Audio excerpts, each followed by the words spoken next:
আসসালামু আলাইকুম সবাইকে। আপনার পার্থ ভাই আর রুমিন ফারহান আপা ওদের নিয়ে একটু বলি, হ্যাঁ।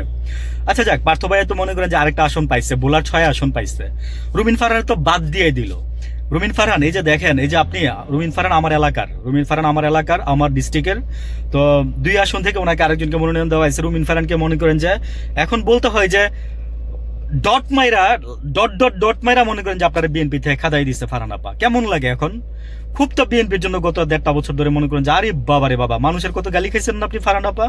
আপনি আমার এলাকার মেয়ে, আমি আপনাকে আহ, বলতে পারেন পার্সোনালি আমার ভালোই লাগে আপনাকে, কিন্তু লাগতো, কিন্তু বেফাস কথাবার্তা যেগুলো আপনি বলছেন মানুষকে, হ্যাঁ, যেগুলো শোনাইছেন গত 1.5 বছরে, আমার যেমন মন উঠছে, হ্যাঁ, মানুষেরও আপনার উপর থেকে মন উঠে গেছে, বুঝছেন রুমিন ফারহান আপা।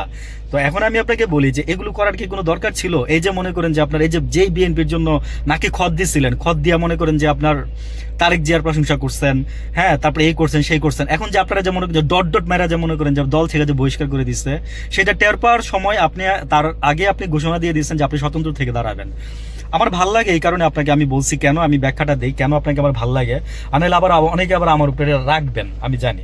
আপনাকে আমার ভাল লাগে এই কারণে যে আপনি বলছেন যে আপনার নেতারা, আপনার সাথে যারা এতদিন রাজনীতি করছে, আপনার নেতাকর্মীরা, মানে আইবির আপনার পার্সোনাল নেতাকর্মী যারা আছে বিএনপির ভিতরে, তারা আপনাকে মনোনয়ন পত্রটা কিনে দিচ্ছে।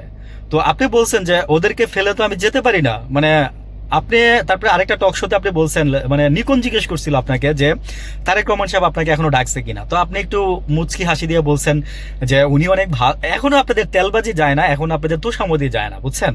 তো কারণ কবে আবার বিএনপিতে যাবেন, কবে আবার মনে করেন যে বিএনপি থেকে ডাক দিবে, কবে আবার মনে করে যে তারেক রহমান একটু আদর করে নিয়ে বলবে যে বইন কাছে আয় বয়, সমস্যা নাই, তোরে আমি দিছি। শুনেন, আমি তো একটা কথা শুনছি যে আপনারা যে 8 জন পার্থ সহ যে 8 জনকে মনে করেন যে আপনারা যে মনোনয়ন তো অনেকগুলোই বাতিল হয়ে যাচ্ছে আপনার এই যে নির্বাচন কমিশনের অফিস থেকে, এইগুলো নিয়ে পরে কথা বলবো, আস্তে আস্তে আসতেছি, সিরিয়াল বাই আসতেছি।